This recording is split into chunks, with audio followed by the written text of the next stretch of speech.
Mind the gap. Good evening, Fabrizia. Good evening. What's up with you? It's been a good day, and I have been. I have all sorts of new exciting things going on, so I'm happy. Great. I'm one of those people that needs new things to keep myself focused and working. I get bored fairly easily. I turn a lot of my work into games and things like that. So, I found a way to keep myself on task, which is a little bit of what we might be talking about today. Yeah, exactly. I mean, it takes effort to reach results, to get results, to close the gap. There's no denying that. There are no shortcuts, there are no miracles, and it's you need to do the work, and sometimes it's hard. It can be boring, like doing push-ups. Right? It takes effort and it's boring. I don't do a lot of push-ups, not because it's too hard to do, but because it's too boring. That's why I don't exercise as much as I should, because I get bored easily. I should find maybe playing tennis would be. I would do it more. Do more exercise if I play tennis instead of doing push-ups and stuff like that. But yeah, there's no denying that you need to do the work, you need to do it, and you need to do it properly. And you need to do what is called deliberate practice. And I was doing some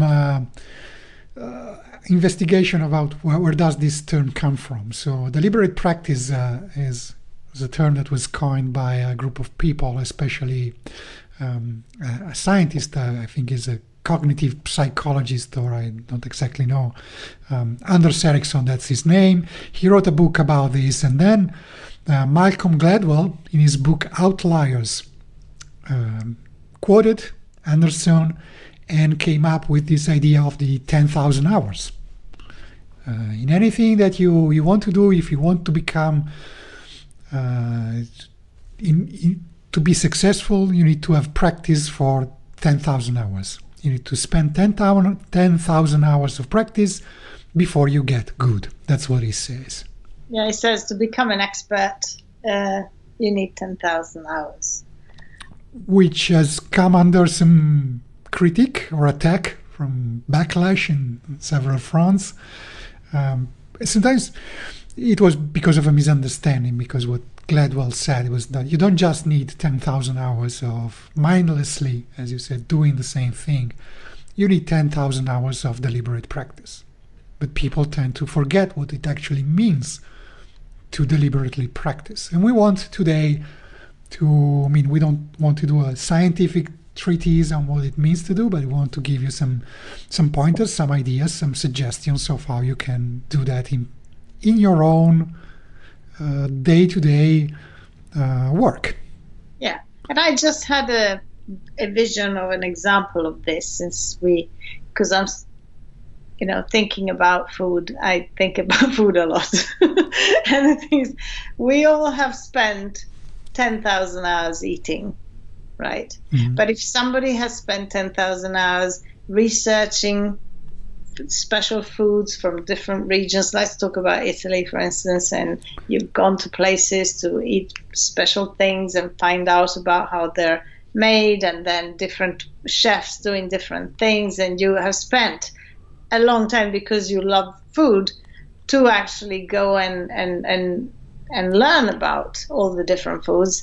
At the end of it, you're an expert. I mean, you're an expert on some of this stuff.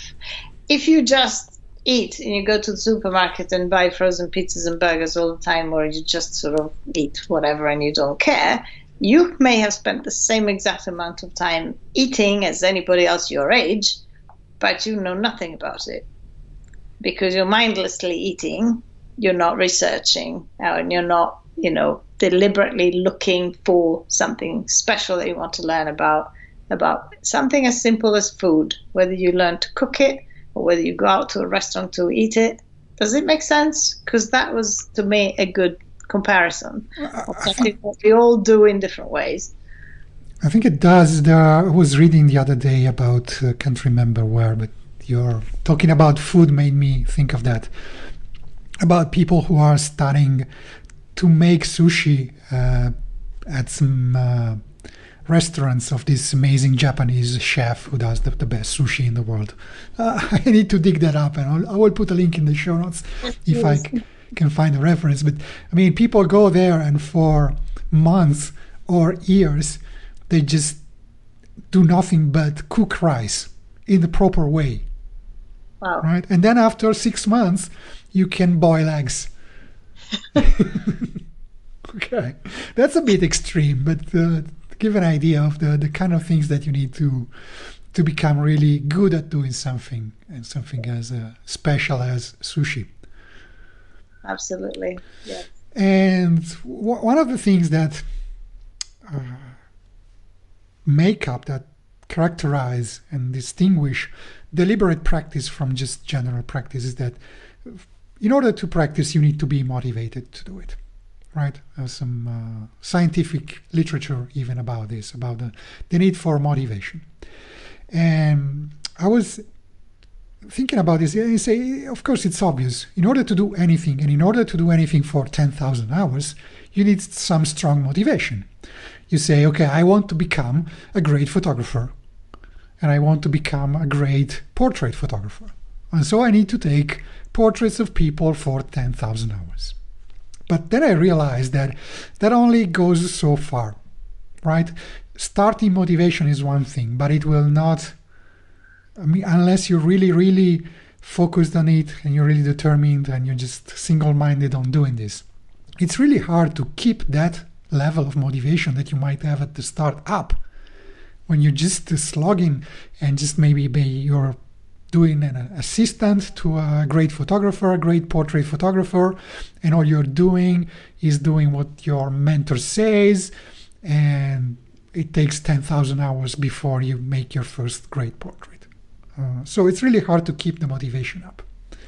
And then I realized, and again, this is probably reminding me of something I read, that you don't practice, you don't exercise continuously because you have motivation, but you gain motivation by constant exercise. You get motivation to do better every time because you see results, and these results will motivate you to do even better. That's a kind of turning the thing upside down on its head. I call that encouragement. It's I think motivation is an inner kind of drive that we have to get started. It's like the first spark. You know, when do you know when you have an engine that you need to pull a thing, go that kind of thing.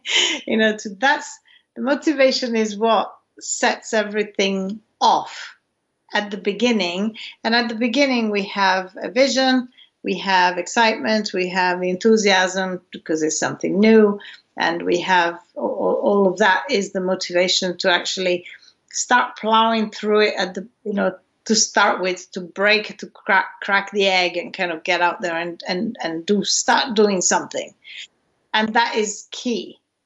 Then after that, motivation, if, you know, like you say, if you don't see results, if you don't have a system, it can, you know, some days, you know, we may want to become Hemingway, but sitting down in front of a blank page is hard. And so our motivation can work on some days and not so much on some other days. And that's when people started to say, okay, then you need the discipline of the work, which is, yes, absolutely. But what I really realize is that motivation must come first. Discipline by itself is not going to take us anywhere either. It becomes a kind of a dry and lonely road that, you know, you kind of pulling yourself by the hair to, you know, do this thing. It's the same when you go to the gym or you do any kind of exercise. You have to pull yourself by the hair to actually get yourself out there. Then after a month, you start seeing that your tummy's going down and you get abs. And then you go like, woo, now I want to go every day. And that's your motivation. Was your original motivation then becomes a visible result. And then, you know, but in the meantime, you need the discipline to actually make it, you know, get there. because motivation alone can be procrastinated indefinitely. I still have the motivation to write that book, but I haven't even started it, and I've been talking about it for 2 years. Or I started it and it's just been sitting there because I don't know how to continue. But basically because I'm not doing it. I know some writers, and I won't mention names because I can't remember, but I think it was was it John Grisham or somebody like that? But anyway, he would just sit down every morning and write for 4 hours or for 3 hours, regardless of what he produced was good or bad. It was about the practice. And at the end of a year, he had a book. I think it was his first book. And, and he was working as a lawyer and doing other stuff. But it was the practice of sitting down and doing something every morning, every day, regardless of whether you felt like it or not. Right? I was just looking at my little notes and bookmarks here. And maybe it's not the same thing, but it can be relevant in this context. And it's from Steven Pressfield. We mentioned Steven Pressfield and his book, The War of Art, I think in our first episode. Let me read what Steven Pressfield writes. This is from his The War of Art mini course, which is a website you can sign up and they will send you lessons. And it's a conversation between him and his publisher. He has this to say, and he says that how do you keep going? How do you keep practicing? How do you keep writing pages and pages every day? And he says, it's hard, but this is the breakthrough that turned the corner for me, he says. It's the concept of turning pro. And the reason, in other words, you shift. When people are defeated by resistance, it's almost always because they have a kind of an amateur attitude. They have the attitude of a dabbler, of a weekend warrior, of somebody that's not really serious about it. But when they make the shift inside their head and they tell themselves, I'm a pro and I'm going to operate as a professional here, then that turns the corner for them. And I mean, I think that's really important here, and don't take that turning pro literally. I mean, it doesn't just mean I want to be a professional and I want to be paid for what I create. It's fine to be a really dedicated amateur, not a pro in that sense, but you need to adopt the pro attitude. Yeah. You cannot be a weekend warrior anymore if you want to really close the gap. Yeah, I think to really get results and to get what you want out of your vision, you can't just give it a push every now and there and expect the whole thing to move forward and get to where you want to get. There needs to be a plan. There needs to be a way to break it down into parts and then plan for them, because we can't just say I want to write a book. So, okay, if I want to write a book, I may not have a title, but at least I'll know what it's going to be about, I hope. But then you start saying, okay, so which are the topics I'm going to write about in this book? Which are the chapters? And then you start fleshing them out. And then bit by bit, this thing, and every step of this process will take some time and some planning. So then you're sitting in front of the piece of paper or the computer and you're saying, well, I have to start a book. You don't start a book by writing the first page because you don't know where it's going.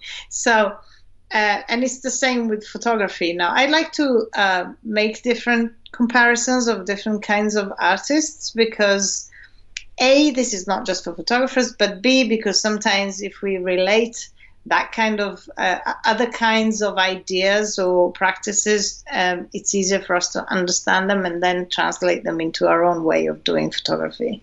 So say we want to do a personal project in photography that needs to be a vision, an idea, and then I'm going to go out and shoot it in this place, in that other place. I'm going to take this, that, and that type of photo, and then I'm going to edit them in this, that kind of way, and it's going to be a book or an exhibition or whatever it is that I want to do. There needs to be a plan. Otherwise, we're just going out to shoot every day and see what happens. Yes, that is some kind of practice, but it's not a deliberate, planned practice to actually get to something in the end, which may turn out great, not so great, but whatever we do, we will be learning from doing it, because there is a goal, and however much we hit that goal will also teach us lessons about our strengths, our weaknesses, and anyway. So this I kind of rambled on a little bit into one of the main points of deliberate practice is to break an overall process down into parts, to plan for them, and planning is a big thing for me. I have to plan. I plan everything like to a T. And then it's flexible planning too. I don't necessarily I'm not strict about my planning, but there are ways to plan, and we can talk about a few ideas about how to make that happen. That really help us also get a feel of advancing along this thing. We're not just, I'm shooting a bit, I'm just amassing an amount of photographs that I'll have to edit, and it's all kind of a blob of things coming together, and then one day I'll have to figure out what to do with them. But it's like, I've done this, and that step. I'm doing this step, and the next step is, I am moving forward, and we get that feeling, and that is what keeps our motivation as well, and gives us the discipline to do it. Of course, some days we don't feel like doing something, and I'm not saying that we have to do something every single day. Sometimes I feel like editing, sometimes I really don't feel like editing, and if I don't, I know that whatever I do is not going to produce a good result. It's just not a good day. We are creatives. We do also have to listen to what we, feel like at that moment. Maybe that day I'm more inclined to write, or, and then I will do more writing and less editing. And some days I edit all day because I really get into it and I produce a lot. So we do need to learn to listen to ourselves and know ourselves when we plan, and be, open to switching things around a bit, but on the whole, breaking something down into parts and then plowing through them steadily, whether we do 10 minutes a day, 1 hour a day, 10 hours a day, doesn't matter, but the fact that we are constantly moving forward. To be honest, I'm not a big fan of setting goals, and especially setting overly ambitious goals. Let me try to explain. If you say, my goal is to be a National Geographic photographer. No, I didn't mean that. No, I don't mean that goal. I mean projects, that are making, for the practice. Yeah, what I wanted to say is that the objective of the practice, if you want to be a National Geographic photographer, okay, you don't start out in the morning with your camera in hand and say, I want to take photos that tomorrow will be published on National Geographic. Oh, yeah. You start with a goal to take at least one well-composed picture. And it all starts from that. Somebody said that you don't write. It was applying to writing, but can apply to photography as well. You don't write because you have things to say. And you could say, you don't photograph because you have things to show or to say with your photography. You write to find the things you want to talk about, which again is turning the thing on its head. You think that writing is important, you start writing. It doesn't matter about what, and you will find your voice, you will find the things you want to write about naturally. And it's the same with photography. You can just start in photographing, and then you will find the things you want to show. And maybe you figure out that in the end you didn't want to be the National Geographic photographer. You wanted to be Yusuf Karsh and take portraits of famous people. Okay? You find that your goal is completely different. That's one thing I wanted to say, which is not, I didn't want to to object to what you said, but I just wanted to give my take on it. I don't know if you... No, that is, yeah, that is true, and I'm breaking things. I was thinking the other way around. So you're breaking things down. You want to do photography, and you want to even, finding out your style and the things you like to do. You start photographing different things to really understand that's what happened to me anyway, to really understand what you like, what you don't like, what is best for you. But you can't do that too randomly. No. In a way, because one day I'll take a picture of a squirrel and it comes out really nice, and I go like, oh God, nature photography, I love that. Look at my squirrel, it's amazing. I actually hate nature photography. I really don't. I don't have the patience for that, Or there's, different things. And then as you do it, you realize what really fits you. But even finding out what you want to do, like you said, takes the practice. So it's only by doing nature photography that I will learn how much I don't like it. Mm-hmm. Because if I never try, I may think it's a wonderful thing. The last thing in the world I want to be is a National Geographic photographer. Well, landscapes maybe, but some things definitely not. So and of course everybody's different, but until you actually do it, you're not really going to know. We have an idea, but we have that about all kinds of jobs. We have an idea of what that job would be. People think like, oh, the photographer, or a lawyer, or whatever job we may think, owning a restaurant, running a pub, we think, oh, we only see the surface of it, we see the outside of it. But it's not until you're actually doing it, then you see all the bits that nobody sees and all the work that goes into it that nobody sees. And then you need to really like that too. And most of the times you don't. And then you realize that, oh, I thought I wanted to run a pub, but actually it's terrible. And then you realize you really didn't want to do it.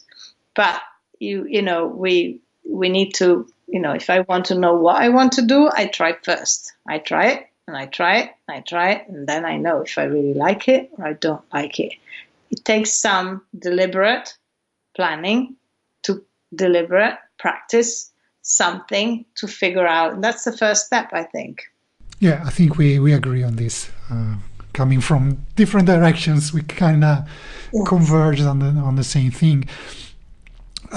So practicing means doing tasks, right? And we have established that your task is not to become the National Geographic photographer or Ansel Adams or anyone like that, or James Clancy, right?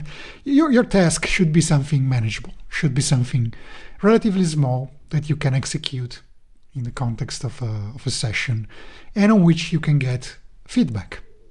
So it needs to be somewhat measurable.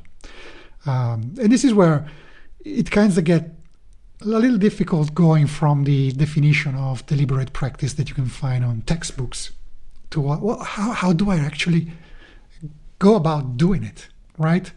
I did some research on this, so I'd like to give a very operational definition of this that I found in a talk by Kathy Sierra, who is a software developer and author. She talks about books about software development and stuff like that, but still is very applicable to what we are talking about. And she says that every single task should be small enough that you can master it in 1 to 3 sessions. So should not be something that takes a month to learn. Should not be something that takes a year to learn, right? Should be something that can be mastered in 3 sessions. How long are 3 sessions? Can be 3 hours in 3 separate days, or 3 full days. Depends on how much time you have to dedicate, but something reasonably manageable. It could be, we're talking about photography, I'm trying to think of examples. Something like understanding the relationship between aperture and depth of field, right? You set your camera down on a tripod and you put your subjects at different distances. And then you shoot photos at different apertures, and then you open the photos and you compare them, right? It's not too difficult. And in 3 sessions, I believe anyone could master that, so they don't have to learn it again after they have mastered it. So that's a kind of example that I think is, and I think that kind of operative definition can be useful for people. Sorry, another one that may be less easy to see is, for instance, talking about portrait photography, which is what I do. It takes quite a long time to learn how to pose a person, but you can learn how to pose a hand. Don't tell me, I'm horrible at posing people. I don't know where to start. That's my problem. I don't know where to start to pose somebody, because I have to think of the whole person, and then I have to think of the hands. And if you've decomposed that into different little parts of the body, it's probably working much better. So you don't start with the hand, but you can start with, where to put their weight, and then you learn about how to stand them there or sit them, and where the legs should go. One bit at a time until you get one thing right. There's always be something not quite there yet because you haven't got there yet. But in the end, you come to something like posing a hand. You do 3 sessions on just posing hands. You will be okay with hands from then on in the portraits that you take. The way the chin should, where yes and how no. And once you've actually done a session or 3 just on that, focusing on that, you will have, and of course, we do that in the context of doing more than one thing together, but there are things that we need to focus on, even when the whole thing is actually more complex. It's not just one thing, but we can break it down into parts and just work on that thing until we nail it. And then that will not be an issue anymore. Then it'll be part of us, then we can do it anywhere. But there needs to be deliberate work on that thing. Not just randomly taking pictures, taking people, sticking them in front of your camera, and hope that somehow the poses will come along because you've watched a couple of YouTube videos and you put it all together, and it never quite does. You need to start with cooking the rice, and you can go with that. In the rice, absolutely. Right. There's so much that we can talk about deliberate practice and another thing but I think we'll save that for the next episode.